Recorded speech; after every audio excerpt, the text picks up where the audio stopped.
यह पेरू के Machu Picchu railway station है। एक ट्रेन में मैं यहाँ आकर उतरा हूँ। ट्रेन के बाकी सारे यात्री बाहर जा चुके हैं। टूर कंपनी वालों ने बता रखा है कि बाहर मेरे इंतजार में कोई खड़ा मिलेगा। उस बंदे की खोज में लोगों की भीड़ के बीच से मैं थोड़ी देर चलता रहा। अंत में वह बंदा मिल ही गया। टोपी, क्रीम रंग की कमीज, कंधे पर एक छोटा बैग के साथ यह महिला है मेरी गाइड। अपने परिचितों से हालचाल पूछते हुए वह जा रही है। हरे रंग की कमीज वाली उस अमेरिकी वनिता और मुझे नज़ारों की ओर ले जाना है इसका काम। ग्रे लाइन नामक टूर कंपनी की प्रतिनिधि है यह स्त्री। वहां के हस्तशिल्प बाजार से होकर ही रेलवे स्टेशन से बाहर निकले जाते हैं। अधिकांश वस्तुओं को अभी बांध कर रखे हुए हैं। थोड़ी देर और बीत जाने के बाद ही उन सबको खोले जाएंगे। प्रतिदिन हजारों की संख्या में लोगों के आने की जगह है माचू पिचू। दुकानों के बीच से होते हुए बाहर निकलते हुए यह मालूम हुआ कि हाल ही में विकसित माचू पिचू की तराई वाला यह प्रदेश कोई खास सुंदर नहीं है। बेस स्टेशन नाम से संबोधित कर सकने वाली तराई में स्थित एक शहर। यहाँ से अब एक पर्वत चढ़ना है। पर्वत के ऊपर शताब्दियों पुरानी इनका निर्मितियों के अस्तित्व हैं। यहाँ के एक छोटे झरने के ऊपर से एक पुल बना हुआ है। यह उरबांबा नदी से जाकर मिलने वाला एक झरना है। यहीं से अल्कामयो नामक एक अन्य नदी भी उरबांबा से जाकर मिलती है। इन नदियों के किनारे पर इस आधुनिक काल में एक नया शहर रूपीकृत हुआ है। उस शहर का स्पेनिश नाम एगुआस कैलेंडस है। यहाँ से 6 किलोमीटर दूर है Machu Picchu historical site. Machu Picchu की रेलवे स्टेशन का निर्माण हुए 1920 के दशक में तराई वाला यह शहर मजदूरों का अस्थायी उपनिवेश हुआ करता था। पर्यटन के विकसित होने के साथ यह क्षेत्र भी एक शहर में विकसित हो गया। हम लोग पुल से उस पार की ओर चले। समय अभी 8:30 ही हुआ है, फिर भी शहर में पर्यटक भर गए हैं। यहाँ अनेकों अच्छे रेस्तराएं हैं। नीचे एक तरफ बस के इंतजार में खड़े रहते समय लोगों को ट्रेन उतरकर पुल पार करके आते हुए देखे जा सकते हैं। पर्वत के ऊपर की ओर की बसें यहीं से रवाना होती हैं। एक बस के जाने के तुरंत बाद अगली बस उसके स्थान पर आ जाती है। टिकट का दाम $24 है। इस तराई से पर्वत के ऊपर तक जाकर वापस आने में $50 के करीब खर्च होते हैं। लगभग 30,000 रुपये। Entrance fees, train ticket charge आदि अलग हैं। यह सब मिलाकर कुस्को से माचू पिचू आकर जाने में 20,000 रुपये खर्च होते हैं। बस रवाना हुई। 30 लोगों के करीब यात्रा कर सकने वाली बस है।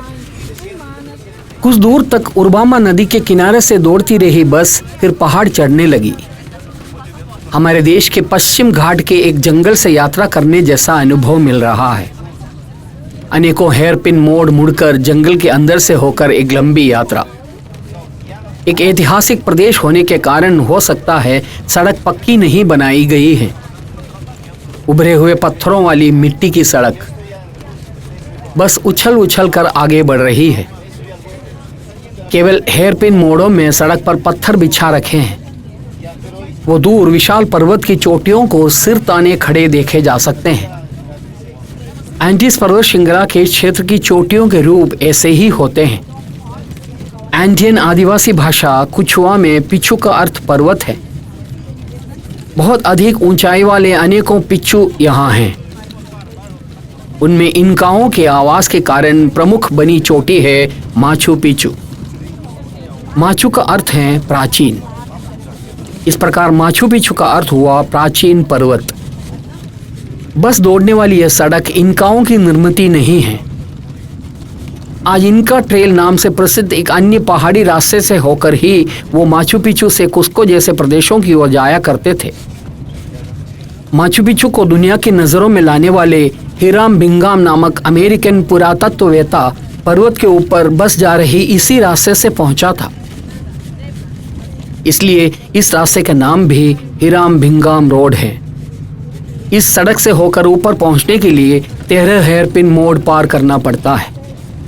मेरे ट्रेन से उतरे अगुआस कैलिंटस शहर समुद्र तल से 2040 मीटर ऊपर स्थित है। माचू पिच्चू 2430 मीटर ऊपर है।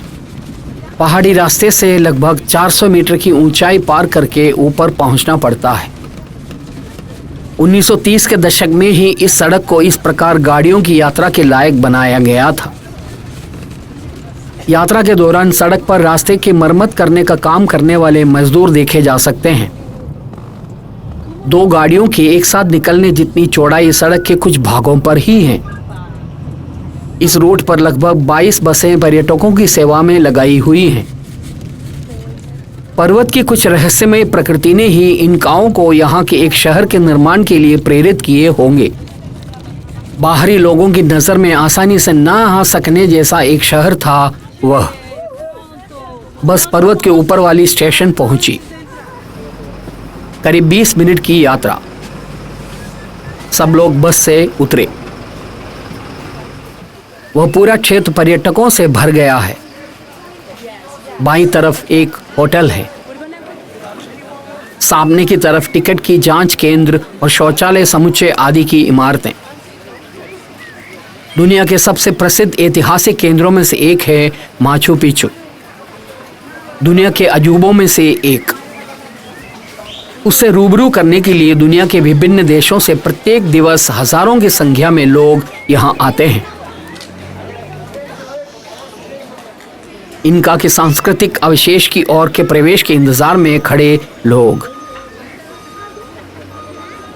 बस लोगों को पर्वत के ऊपर पहुंचाती ही जा रही है। लोगों की भीड़भाड़ का प्रभाव इनकाओं के अमूल्य निर्मितियों पर खतरनाक ढंग से पड़ने का खतरा होने की वजह से ही माचू पिच्चू के प्रवेश पर नियंत्रण लगा हुआ है। एक दिन में 2500 आगंतुकों को ही प्रवेश की अनुमति प्राप्त है। साल के प्रत्येक दिवस माचू पिच्चू प्रवेश के लिए खुला रहता है। माचू पिच्चू को मिलाकर कुल 325 किलोमीटर वाला यह क्षेत्र ऐतिहासिक अभयारण्य है। यहाँ टिकट की जांच होती है। टिकट को स्कैन करके देखने पर आगंतुकों की पासपोर्ट की जानकारी भी इन्हें मिल जाती है। टिकट की जांच के बाद हम लोग गाइड के साथ आगे चले। अब कुछ दूर तक पहाड़ चढ़कर जाना होगा। हिराम बिंघाम के द्वारा माचू पिच्चू की खोज की जाने की 50वीं सालगिरह के दिन 1961 में स्थापित कुछ पट्टिकाएं यहाँ दिख रही हैं। उनको पीछे छोड़कर हम लोग आगे बढ़े। पहाड़ की पहलू में बहुत ही सहूलियत वाला पैदल पथ बना हुआ है। कहीं जगह चट्टानों पर स्मारक पट्टिकाएं लगी हुई हैं। वो नीचे उरबांबा नदी दिख रही है। उसके किनारे से होकर मैं इस ओर चढ़कर आया रास्ता भी दिख रहा है। और आगे जाने पर माचू पिच्चू नामक प्राचीन नगर के नज़ारे आंखों के सामने दिखाई देने लगे हैं। यह उस पुराने आबादी वाले प्रदेश की एक सीमा हुआ करती थी। नीचे उरबांबा, उसके किनारे से शुरू होकर ऊंचाई की ओर खड़े तीव्र ढलान वाला पहाड़ पुराने इनका नगर को सुरक्षा प्रदान करते थे। इनका लोग बाहरी आक्रमण से डरते थे। उसी कारण से ही शायद उन लोगों ने ऐसी एक जगह को अपना शहर बनाने के लिए चुना था। अब फिर से पहाड़ चढ़ना है। सैकड़ों की संख्या में पर्यटक आते जा रहे हैं। बड़े दल में वो लोग पहाड़ चढ़ रहे हैं। ऊपर और भी अनेकों नज़ारे हैं। इनका ब्रिज, गार्ड हाउस, इंडिकुंगू नामक सूर्य द्वार आदि ठीक ऊपर स्थित हैं। एंडीज के एक पर्वत के ऊपर इस प्रकार के किसी स्थान पर शहर बनाने के लिए इनकाओं को प्रेरित करने का कारण आज भी अनजान है। इनका साम्राज्य के शक्तिशाली सम्राट पाचाकुटी ने 1450 के दशक में यहाँ इस शहर का निर्माण किया था। यह इनका शासकों के ग्रीष्मकालीन आवास स्थान भी हुआ करता था। एक पूरे शताब्दी काल के दौरान अत्यधिक सजीव रहे एक राजनगर हुआ करता था माचू पिच्चू। ये दिख रहे जैसे यहाँ की इमारतें घास के छप्पर वाली होती थी। इस शहर के सजीव रहते काल के दौरान यहाँ इस पहाड़ पर इस प्रकार के छोटे बड़े 200 इमारतें हुआ करती थी। उनमें मंदिर, राजमहल, इनका अधिकारियों के बंगले, गोदाम आदि सब हुआ करते थे। सटीक माप और आकार में निर्मित इमारतें और चार दीवारियाँ। एक ही समय में माचू पिच्चू एक राजनगर और एक बहुत बड़ा कृषि केंद्र दोनों ही हुआ करते थे। इनका संस्कृति के प्रतीक के रूप में आज बचे हुए सबसे प्रमुख निर्मिती यह नगर ही है। यह प्रदेश उस आवासीय क्षेत्र की एक सीमा हुआ करती थी। जंगल में बनी सीढ़ियों से हम ऊपर चढ़ते रहे। पर्वत के ऊपर पहुंचने पर ही इनका नगर का सबसे खूबसूरत नज़ारा देखने को मिलता है। बहुत ही कठिन पर्वतारोहण है यह। इनकाओं ने 15वीं शताब्दी में समुद्र तल से 8000 मीटर ऊपर एक अद्भुत नगर की स्थापना की थी। अनेकों शोधकर्ता माचू पिच्चू को प्राइवेट एस्टेट ऑफ एम्परर पाचुकुटी नाम से संबोधित करते हैं।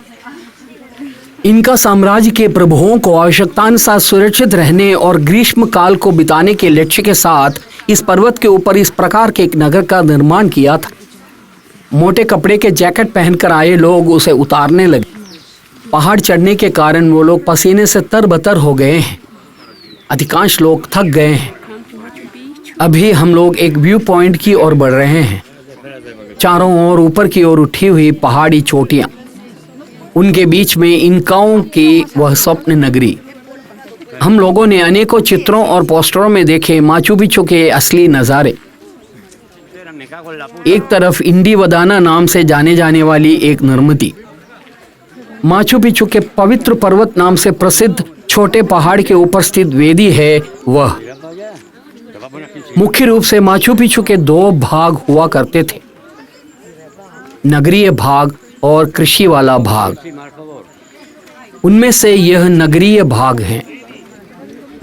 पीछे ऊना पिच्चू नामक एक छोटा पर्वत दिख रहा है। उसकी दाईं तरफ वायना पिच्चू नामक बड़ा पर्वत भी है। रहने के मकान, प्रशासन से संबंधित कार्यालय, चौकीदारी के कक्ष, धान्य के भंडार, संतों के आवास, महल से लेकर एक जेल तक इस नगर में हुआ करते थे। यह भाग अपर अर्बन सेक्टर नाम से जाने जाते हैं। अर्धवृत्ताकार दीवार में यह जो दिख रहा है वह यहाँ का सूर्य मंदिर है। एक अन्य मंदिर के सामने अभी लोगों की भीड़ लगी है। वह principal temple of Machu Picchu नाम से जाना जाता है। माचू पिच्चू के सजीव रहते काल के दौरान सारी प्रमुख आराधनाएं वहीं होती थी। सूर्य मंदिर में दिख रही अर्धवृत्ताकार दीवार इनका निर्मितियों में दुर्लभ है। मैं अभी जिस पहाड़ पर चल रहा हूँ वही माचू पिच्चू है। इसके एक तरफ के ढलान पर ही यहाँ के सबसे प्रमुख इनका निर्मितियाँ स्थित हैं। उन अद्भुत निर्मितियों के सबसे अच्छे नज़ारे प्राप्त हो सकने वाली जगहों से होकर मैं अभी चल रहा हूँ। मैं अभी जहाँ से होकर चल रहा हूँ वह पहले कृषि भूमि हुआ करती थी। नगर के चारों ओर के पर्वतीय भागों पर उस काल में बड़े पैमाने पर कृषि होती थी। माचू पिच्चू नगर के लिए आवश्यक धान्य और फल यहीं से पैदा किए जाते थे। पर्वत के ढलान पर खंडों में विभाजित कृषि भूमि, बहुत ही वैज्ञानिक रीति से खंडों के विभाजन और सिंचाई आदि होते थे। पर्वत के ऊपर अलग अलग सतहों पर ही इमारतें और अन्य सुविधाएं मुहैया करा रखी हैं। इस नगर के सजीव रहते समय 700 से 1000 तक की संख्या में लोग माचू पिच्चू में रहते थे।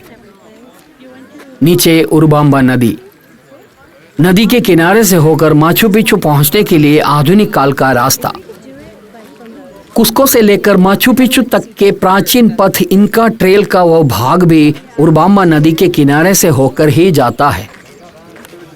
इमारतों के निर्माण और टेरेस फार्मिंग के लिए इनकाओं ने एक विशेष प्रकार से पत्थरों को बिछाने की शैली आश्लर का ही इस्तेमाल किया था। अपर अर्बन सेक्टर पर स्थित इमारतों की यह पंक्ति एक देखने लायक नज़ारा है। वह सारी इमारतें घास के छप्पर की ढलानदार छत वाली हुआ करती थी। इमारतों के निर्माण के लिए भूरे ग्रेनाइट के इस्तेमाल किए गए हैं। उस आखिरी सिरे पर इजिप्शियन पिरामिड के आकार में इंडिवदाना नामक छोटा पहाड़। 72 सीढ़ियां चढ़कर पहाड़ के सबसे ऊपर सूर्यदेव के मंदिर पहुंचे जा सकते हैं। पहले वहां एक सूर्य घड़ी भी हुआ करती थी। ये नगर के प्रमुख सूर्य मंदिर है।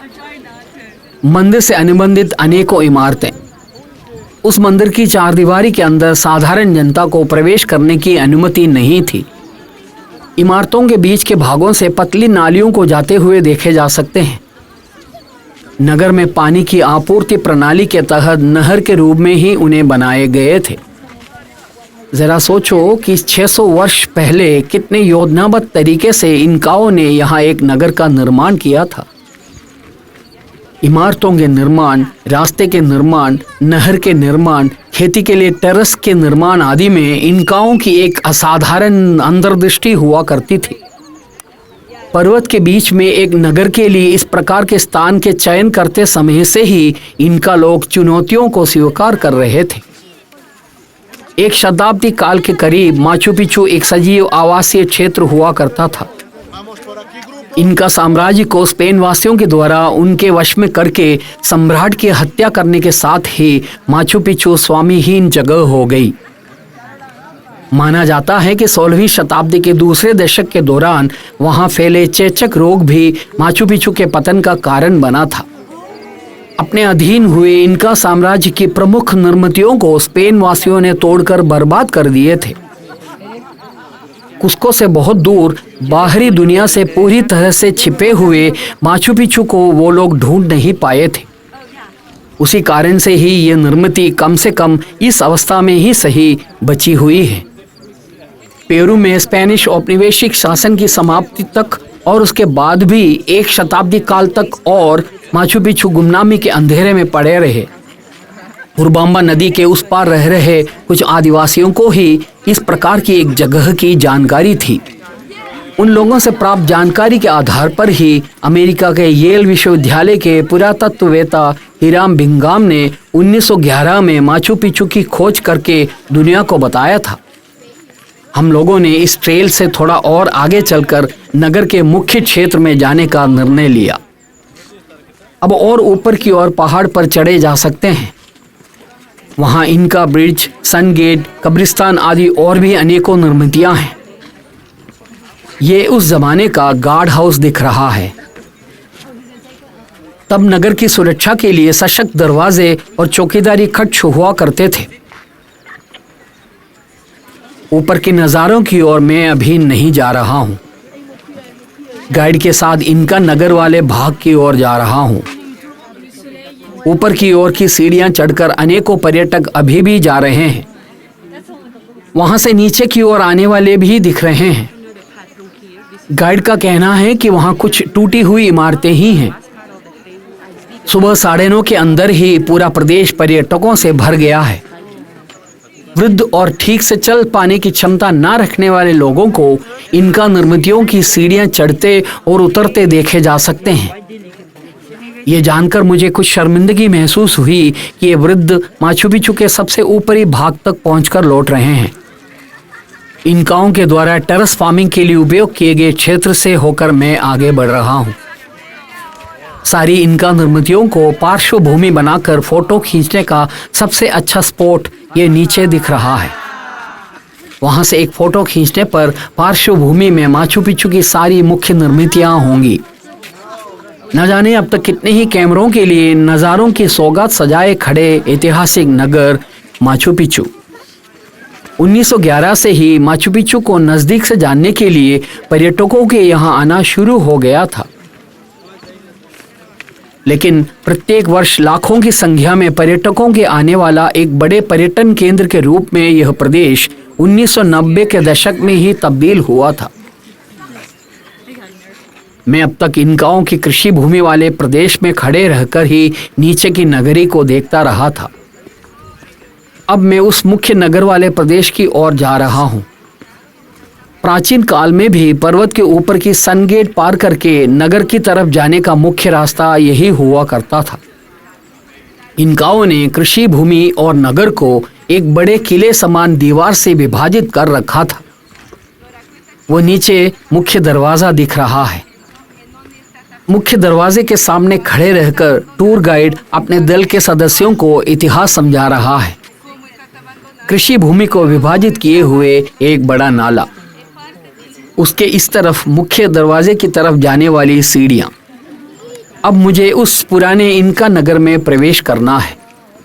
वहां के नज़ारों की ओर जाने के लिए मैं कृषि भूमि की सीमा पर खड़ा रहा।